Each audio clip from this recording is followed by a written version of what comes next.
Greetings, TheWarOwl greets you, and yes, I will now talk about the new major update to Counter-Strike Global Offensive. First, let's cover the most drastic changes to the game, the reworking of the animation and the hitboxes. The best summation I can give for the model and hitbox changes is, in video games, what you see is not what you get.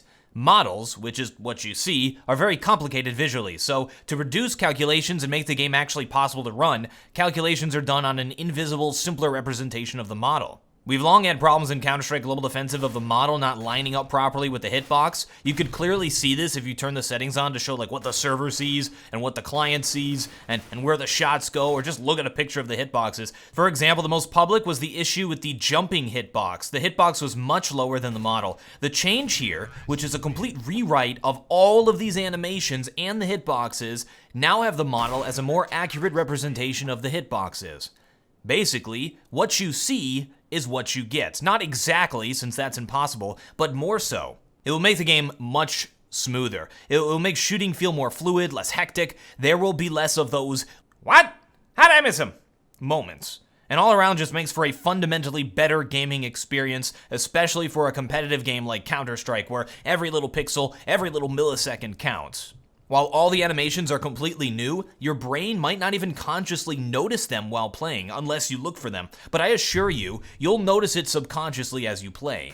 I've been showing footage of the various new animations, and as you can see, they are smoother in their transition, nothing really jerky. The player actually pulls the weapon out of his holster and puts it up there, and the model actually points in the direction that the player is looking, so the gun actually looks like he's looking where the guy is looking. You're not gonna get shot out of the side of the guy's head anymore. The game looks so much better. When climbing up ladders, it actually looks a bit more physically possible, but still, how do you climb up a ladder with all that equipment that quickly? Anyway, the hitboxes line up where the player is. You can just shoot a player while he's jumping now by aiming at his head and not his chest. I think this will have a drastic effect on the gameplay, a positive one. Jump scouting won't be as exploitable, as you'll actually be a target when you're doing it. Bunny hopping and air strafing around corners to escape fire won't make you just a random target you have to spray at. You actually have to aim at the head now. And I really wonder if it will affect high-level strategy of jumping around corners on anti-eco with the SMG against pistol players, since now the pistol players actually have a chance of hitting the enemy in the face. In summation, hitbox manipulation techniques won't be as effective because now, if you're really good, you can just shoot the guy in the face no matter what the animation is.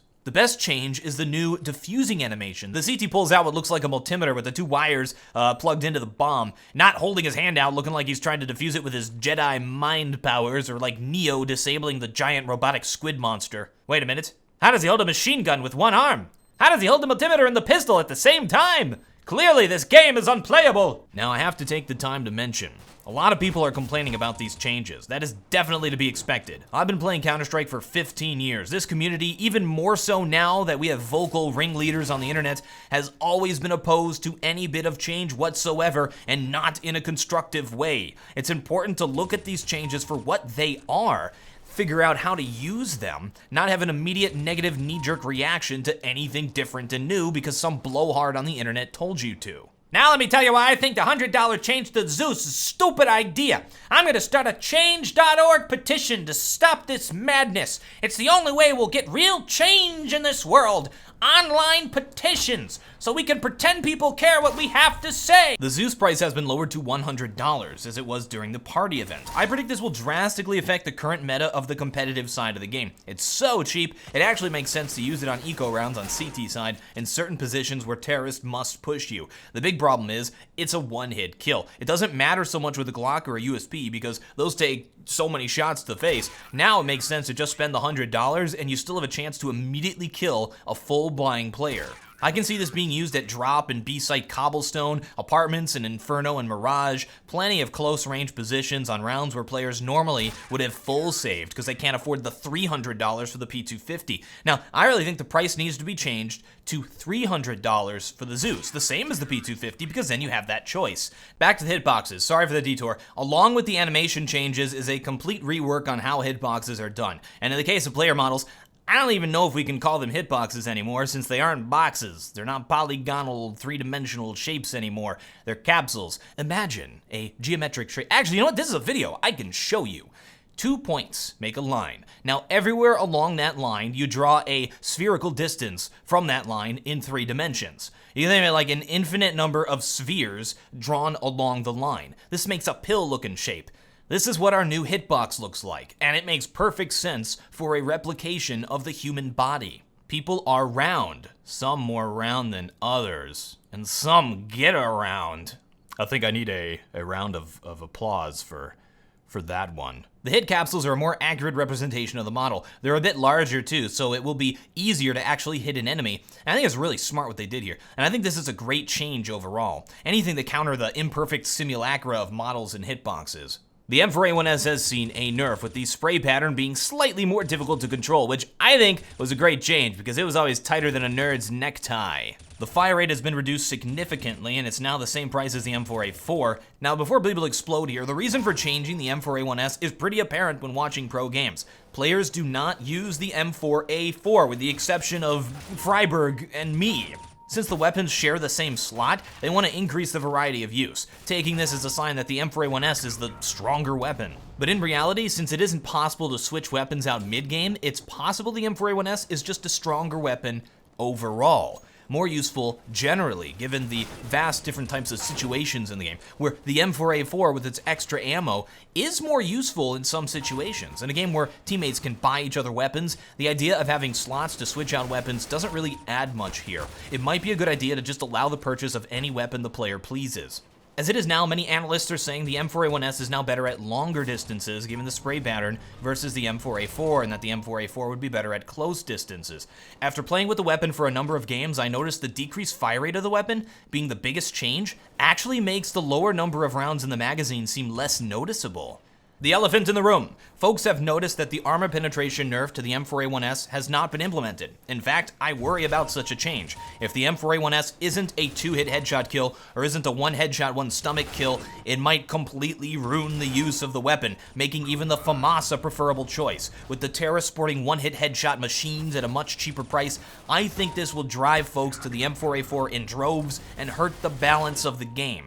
We've also seen a slight change to the dual Berettas, increasing the armor penetration, the one weakness of the weapon. However, I still don't think the dualies make sense after the first rounds, given the 5.7 and the Tech 9 as alternatives. And even again, on the first round, I'd rather have armor or I'd rather have nades to help out my teammates. In Overwatch, players can now report for anti-competitive griefing to be reviewed by other players using the Overwatch system. This means we can get rid of those people who are deliberately losing the game, throwers, folks deranking on purpose so that they can play against easier opponents.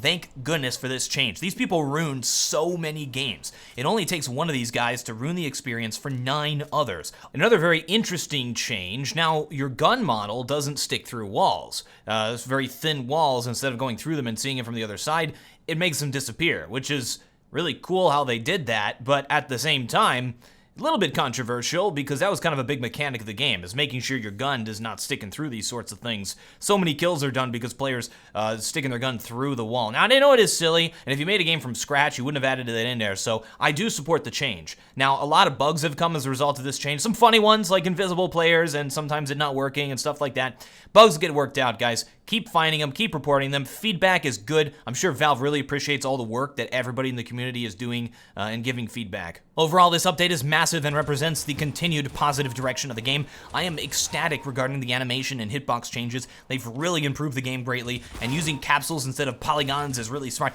Polygons are totally 2010s. They're the teen years. We're done with polygons. Let's get out our curved things. Thanks for watching. I'm TheWarOwl, and I still have no closer.